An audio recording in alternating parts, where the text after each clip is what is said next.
last time. Yeah. I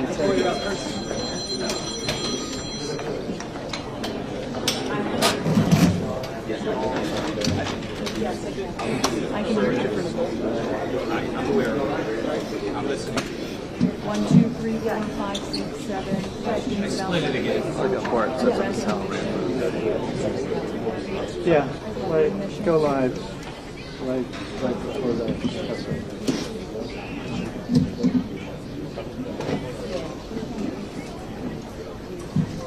It does seem like we're close. I have not been there.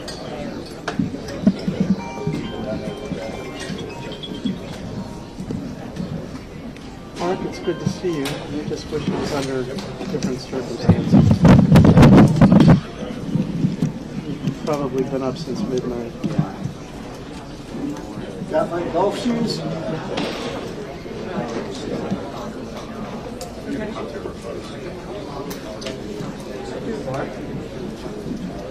don't know if I do.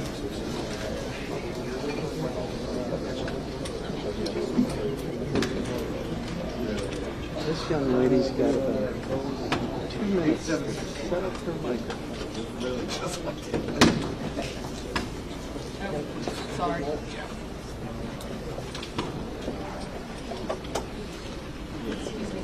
Okay. It is getting rather Sorry, I don't have a lot of words. trying to get their positions so that they can hear and see what the officials have to say here. Standing by in just a few minutes, if you do anticipate there would probably hear some of the same questions from overnight. We don't have a full list yet. I can tell you overnight we heard from the Secretary of Transportation. We also heard from the American Airlines. We heard from the CIO, Metropolitan Washington. We also heard from the Metropolitan Washington Fire Chief John Brown. We knew that American Airlines officials were on their way here to Get to do we see TV, yeah, people are starting to This concert happened in Michigan earlier today. and I'm not missing. The capital region about just how expansive the search has been. It's a party. See it. On the ground, in the water, of course. Is it a permit thing? It's a permit thing? How many lives have been suffered along source telling CBS that at least 30 individuals, 30 bodies have been Get going. waiting on official confirmation here from authorities just regarding how much debris and how many individuals they were able to actually get from the water here.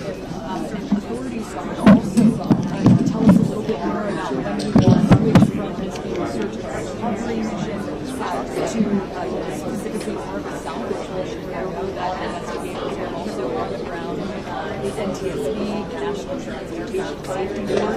They are lead on this investigation. We're waiting to hear what they they'll be looking for. Of course, we know that investigators right now are very focused on why this A little above. But I mean, there's so many bodies. Such a low altitude. You guys have got a lot. Everyone asked Me too. that question today. Isn't that cool? 60 passengers. Mics are great. But we know details regarding who is on that flight, so hoping that authorities might also share with us about some questions. Bart has quite a room to back up. Huh? Who? What?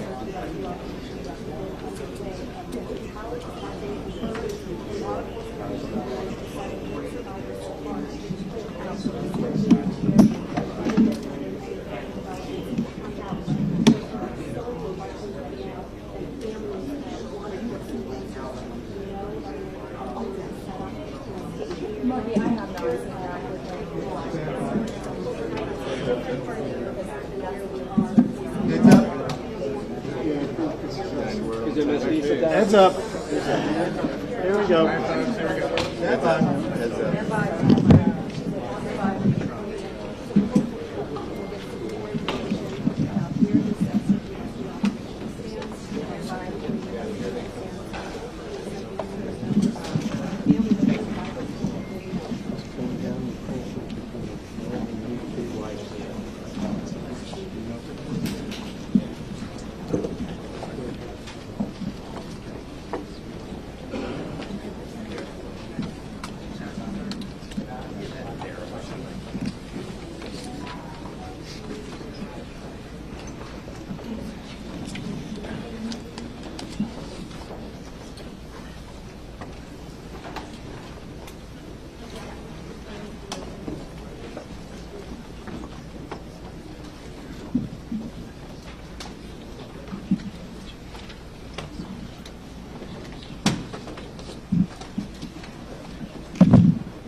Good morning.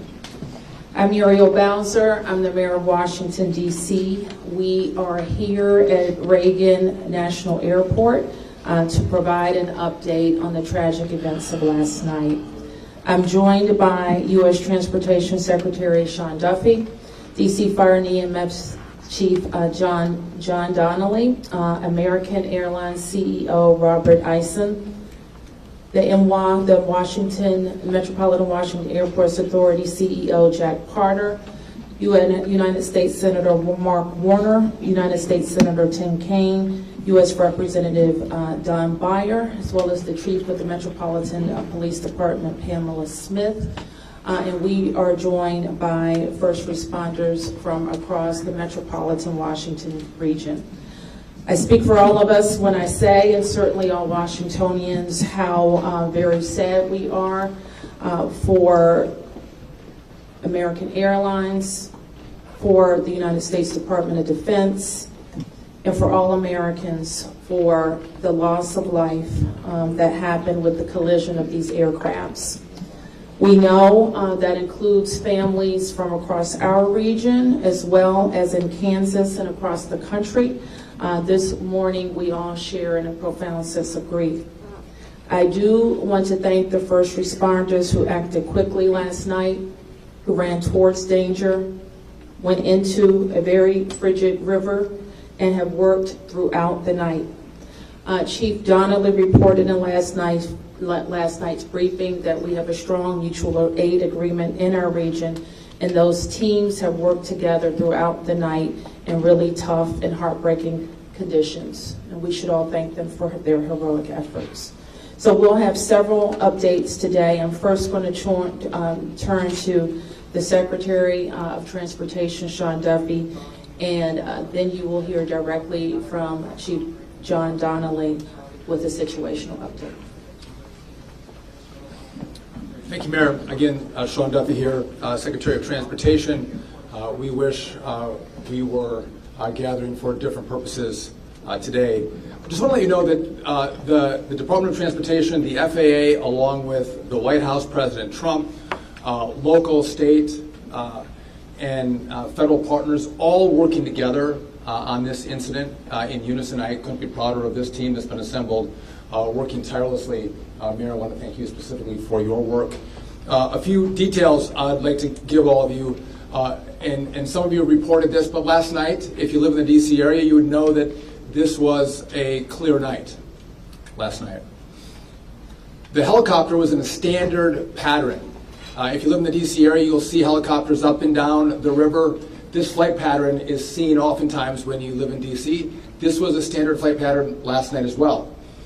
The American Airlines flight coming into land was in a standard flight pattern as it was coming into DCA.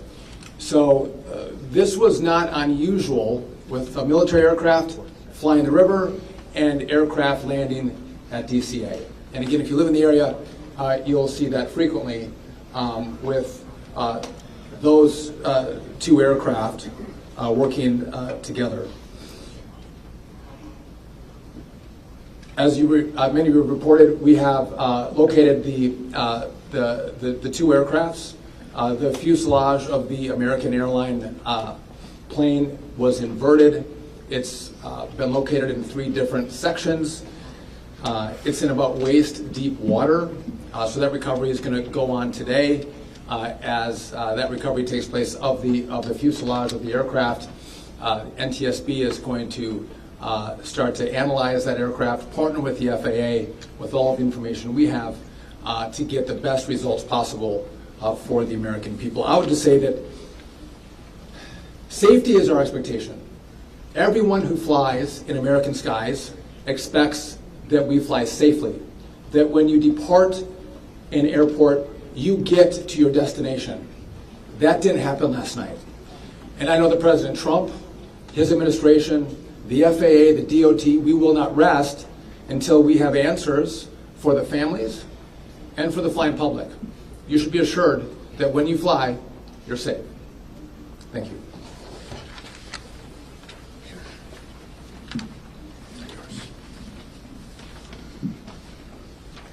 Thank you, Secretary. Thank you, Mayor. I'm joined today with Fire Chief Bonnet from the Metropolitan Washington Airports Authority, and I'm John Donnelly, Chief of the District of Columbia Fire and EMS Department.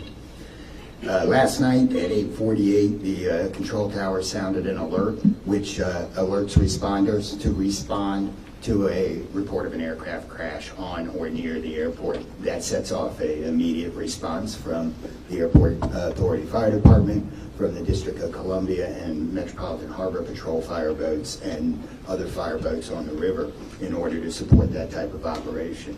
Very quickly, this call escalated. It became apparent, the responders realized that they had a plane crash and immediately escalated to a response that ultimately included about 300 people last night.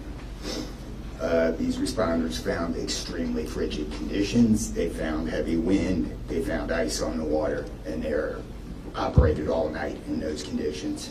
I'd like to take a moment to acknowledge the agencies that responded in addition to DC Fire and EMS and the Metropolitan Washington Airports Authority: Montgomery County Fire Department, the Prince George's County Fire Department, the Charles County Fire Department, the Baltimore County Police Department, the Anne Arundel County Fire Department, the Alexandria Fire Department, the Arlington County Fire Department, the Fairfax Fire Department, the Prince William Fire Department, the Baltimore City Police Department, the Maryland State Police, the Maryland Natural Resources Police, the Department of Defense, the Joint Base in Bowling Fire Department and the staff there, the U.S. Army, the U.S. Coast Guard, the United States Park Police, the Metropolitan Police Department, the FBI, and the NTSB. Despite all those efforts, we are now at a point where we are switching from a rescue operation to a recovery operation. At this point, we don't believe there are any survivors from this accident. And we have recovered 27 people from the plane and 1 from the helicopter. The District Office of the Medical Examiner has a lead on reuniting these bodies and these people with their loved ones, and we will continue to work to find all the bodies and collect them and reunite them with their loved ones. We should also acknowledge that the Virginia Medical Examiner and the Army Medical Examiner are involved in this operation and a very important part of getting people identified. So.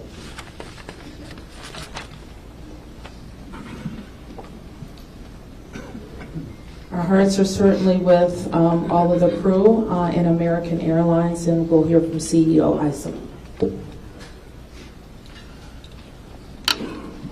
Thank you, Mayor. Good morning. I'm Robert Isom, the CEO of American Airlines. I want to express my sincere condolences for the accident that happened at DCA last night. We're absolutely heartbroken for the family and loved ones of the passengers and crew members, and also for those that were on the military aircraft. Our focus right now is doing everything that we can to support all of those involved and also the PSA Airlines team. This is devastating. We are all hurting incredibly.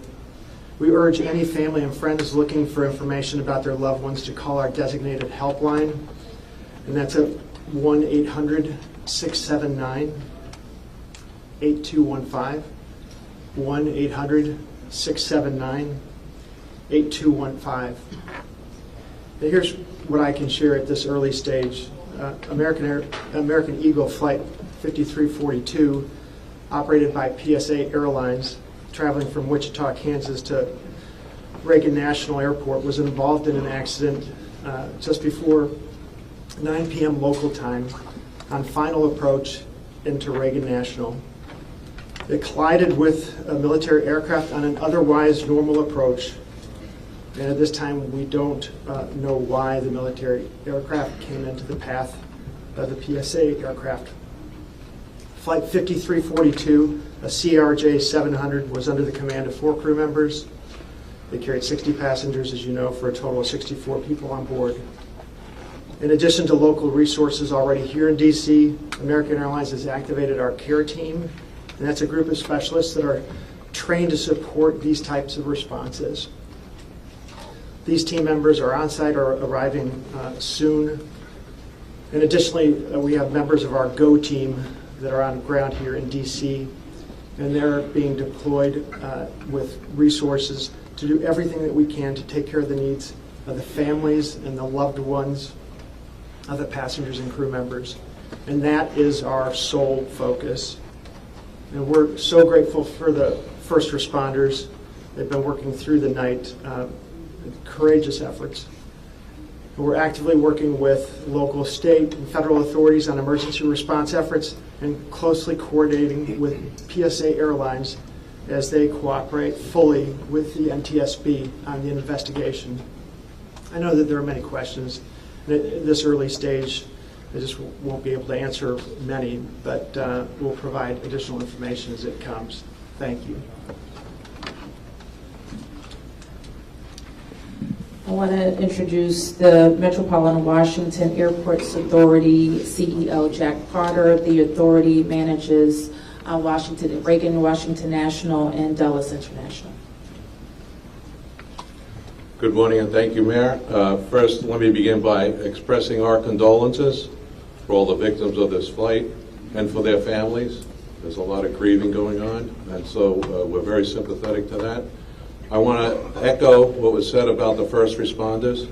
When there's a problem in this area, everybody drops everything and they rush to wherever the problem is. So I want to thank the chief, the entire team from Washington, D.C., but just as important, the list of folks that the chief described. The federal authorities have been here en masse, and so a lot of effort was brought to bear. Unfortunately, we weren't able to rescue anyone, but we are in the recovery mode right now.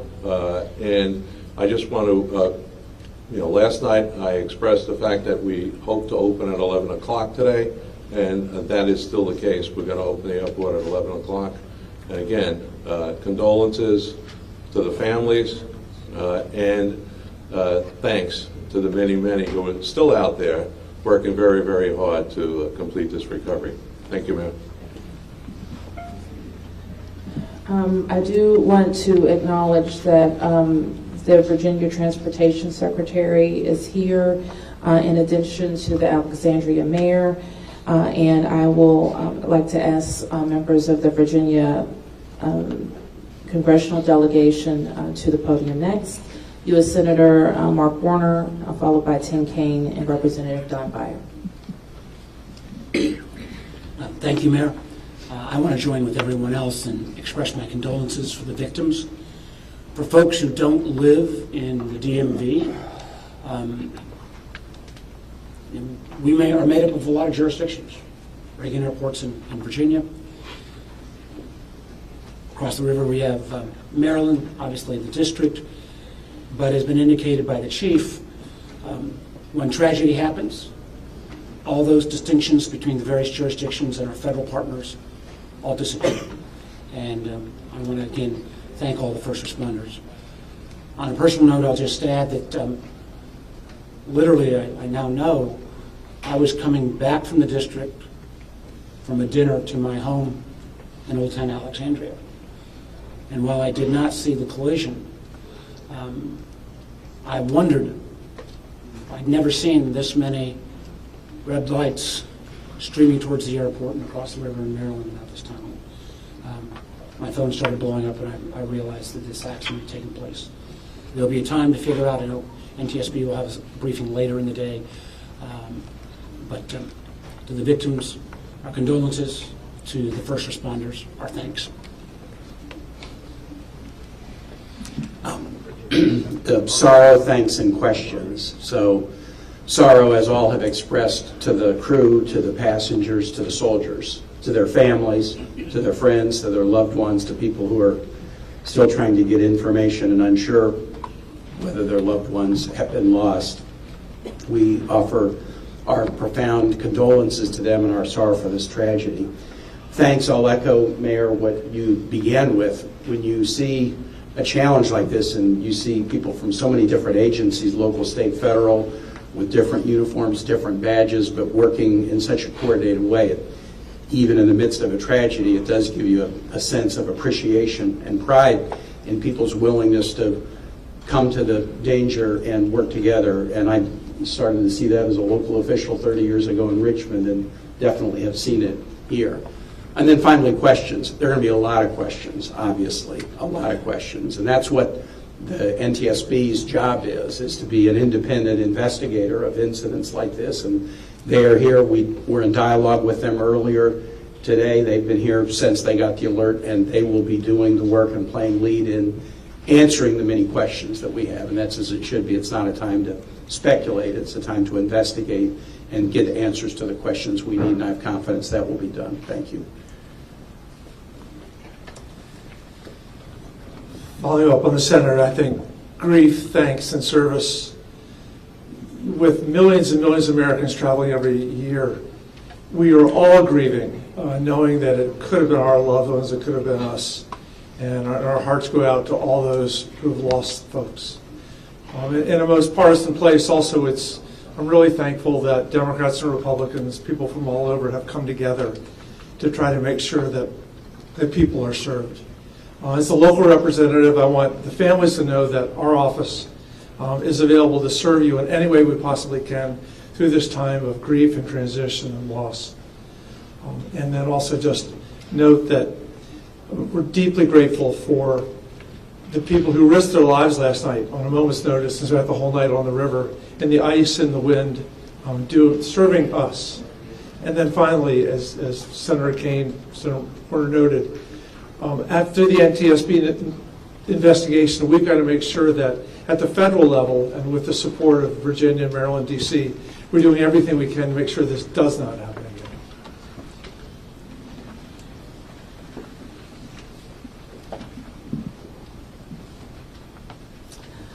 So with that, it's been said already that the National Transportation Safety Board becomes the lead agency in the investigation. Our jurisdiction in D.C., where the crash occurred over the river, concludes as we, in the leadership role of the Unified Command, as we shift to a recovery effort. We expect the National Transportation Safety Board to provide briefings to the press later in the day. So at this point, we can take a few questions. Yes? Can you say without a shadow of a doubt that people are safe to fly? What we can talk about today is what happened here with the collision of these vehicles. We said what we know, and that the National Transportation Safety Board continues to investigate. I don't know that any of us have been briefed on anything that would suggest any other aircraft are implicated. Yes? You're still missing 30 plus people in the water. What are some of the challenges in recovering them right now? Chief? So the rescue operation, or the recovery operation, goes on. It's a lot of touch and feel in the different parts of the plane or in the helicopter, and the crash area is a little spread out, so we've got some work to do. And I think it's a pretty normal type of situation. I don't think it's extraordinary. How spread out is this debris field? So the wind started blowing last night, so we've had debris travel from the airport down as far as the Wilson Bridge. Mile-wise, how far is that? I couldn't tell you. Okay. Less than a mile. This is a question for CEO Carter. You're going to open the airport at 11 o'clock this morning. How are you going to do that? And what impact is that going to have on operations, on passengers, on people's anxiety? How are we going to do this? Well, we're going to open the airport at 11 o'clock. It's safe. We've worked with all the federal agencies, FAA, and it's been determined that we can open that airport safely. The recovery effort that's on our property is on the waterfront.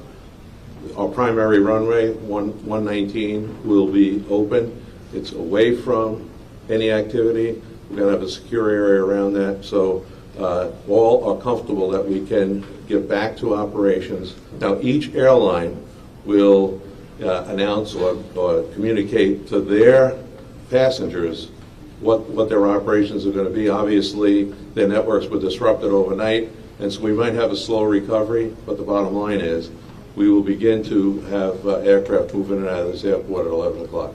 Okay, so 1, 2, 3. Has the flight recorder been recovered, the black box at all? I don't think we can say anything about what's in TSB's purview. You mentioned the airport opens 3 hours from now. There's a lot of helicopter traffic from the military, U.S. Park Police and all that. Will helicopters be flying right through here as well, beyond the recovery efforts? I don't know the answer to that. Jack, do you have anything to add? We don't have anything to add about that.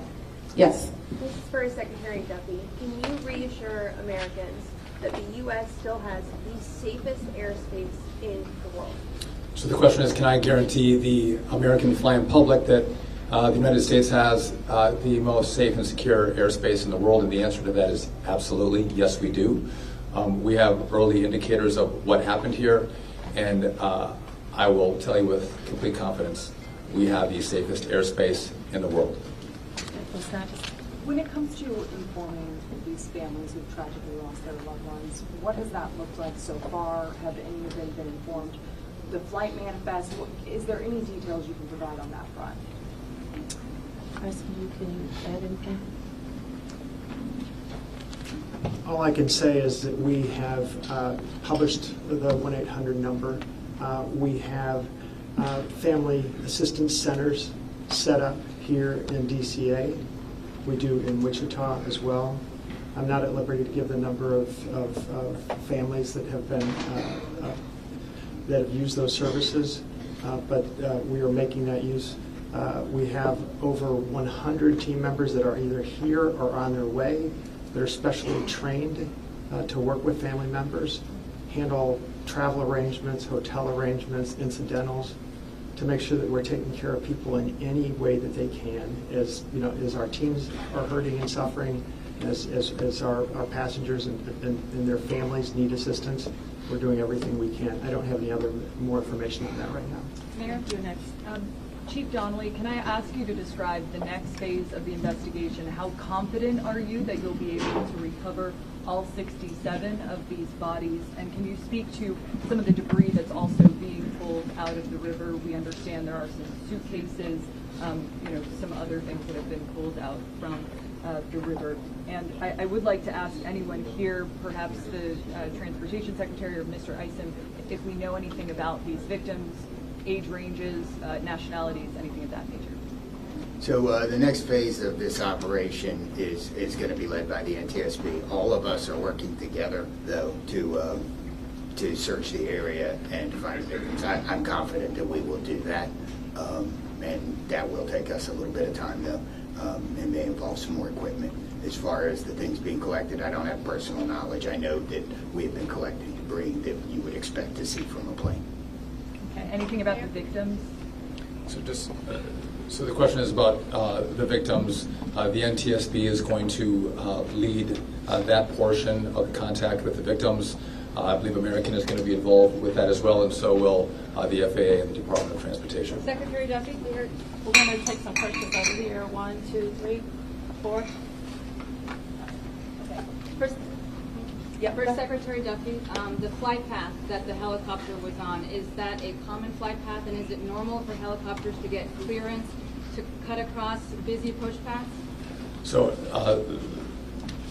I don't know if you all could hear the question. It's a question about the flight path of the helicopter. I don't want to go into too much detail about the information we have from the FAA, but obviously it is not standard to have aircraft collide. I want to be clear on that. But prior to the collision, the flight paths that were being flown from the military and from American, that was not unusual for what happens in the DC airspace. And as this investigation moves forward, we will be able to provide more information to you about the details of that statement. I wanted to follow up on that question regarding the flight path, because you said it's standard. So can you speak to the conversations with air traffic control? Were there blind spots here? I don't know if you understand. So the question is, were there blind spots with air traffic control? I don't want to make statements about that. I don't lead into that answer. But again, I think whether it was air traffic control, whether it was military aircraft, helicopters, or the American flight, everything was standard in the lead up to the crash. Now, obviously, something happened here. You'll get more information and more details as this investigation moves forward. We'll learn what happened. But again, those who live in the DC area, we see military helicopters fly up and down the river. It's a standard path that they fly. They're used to aircraft landing at DCA, and there's a procedure in place because this happens every day. Something went wrong here. I look forward to the time and point when we can give you that information, but I don't want to comment on that right now. Senator Payne and Senator Warner, you all have been, very vocal about your concerns about busy runways here, air traffic. I know it's still early in the investigation. I'm just curious any steps that you all plan to take to address that. We have raised this issue continuously. We've got very busy airspace. I think we will ask questions, but at the appropriate time. But we are in this period right now where families are still being notified. We're trying to figure out what happened. There'll be time for those discussions. Yeah, I'd just say the same thing. We've been pretty plain about our concerns, but it isn't a good time to speculate right now. We have faith that the NTSB will provide the answers about this.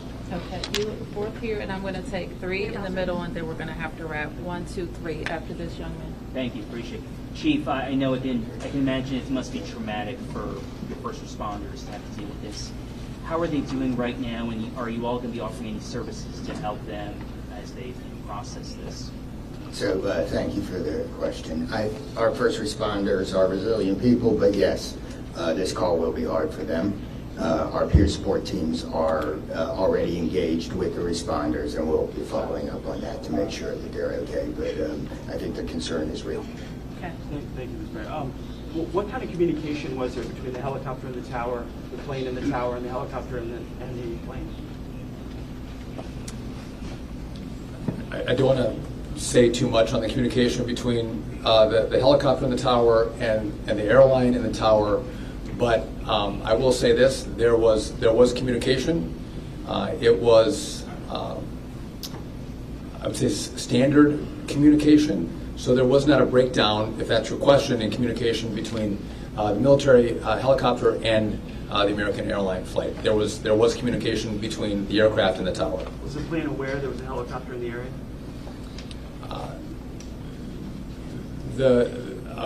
I would say the helicopter was aware that there was a plane in the area. You mentioned that. So the president, you said yesterday that you called into the briefing room. Has he returned to the briefing room since then? Have you spoken? Also a question about National Security Advisor Mike Waltz. He's saying that there was 30 bodies that have been recovered. That he just said that at the White House. Curious, I know you're in this presser right now, so that's hard for you to update. But I do have the question on posed in the briefing room. I can do the body. First. So in terms of body recovery, we as we recover bodies, we have a process, and we're not counting any bodies until they're in the possession of the medical director. So there may be some fluctuating in numbers that other people would report, but our numbers from the medical examiner. So just in regard to the president in the briefing room, I've been with this team for the last hour plus as we've worked through the details of the information we wanted to give you. But it is my understanding that either this morning he was going to be in the Situation Room, or the Situation Room is obviously briefing the president. He has been kept in full appraisal of what is. A different way to leave. Jack, do you want to? Okay. Well, I mean, safety is paramount, and I don't have that information quite yet from the FAA, so I don't want to provide an information I don't want to provide an answer or inaccurate information on what routes will be flown out of DCA. Okay, last one. Two questions really quickly. What do you know about the experience and history of the pilots of both the American Airlines plane and the Army Black Hawk helicopter? And then for Secretary Duffy, last night the president had said that this could have been prevented and questioned why air traffic control didn't tell a helicopter what to do. Is that something that investigators have determined should have happened in this situation? I can quickly, Secretary. Just quickly, I don't have a lot of information to release, but these are experienced pilots. I know that the captain had 6 years with PSA, or almost 6 years with PSA, and the first officer almost 2 years. Again, standard approach, and that's about all I can say. Thank you.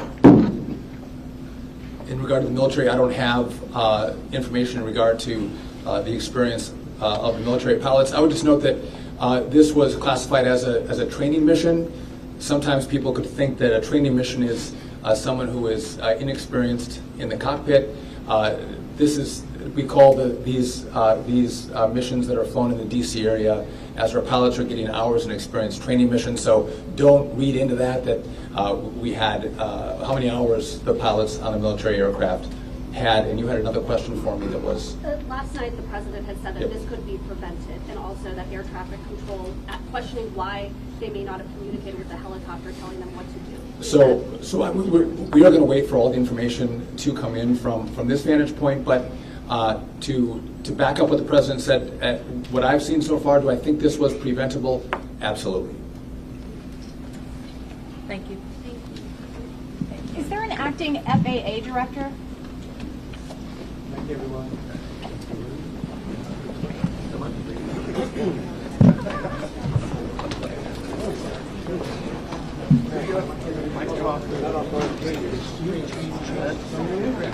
Wow.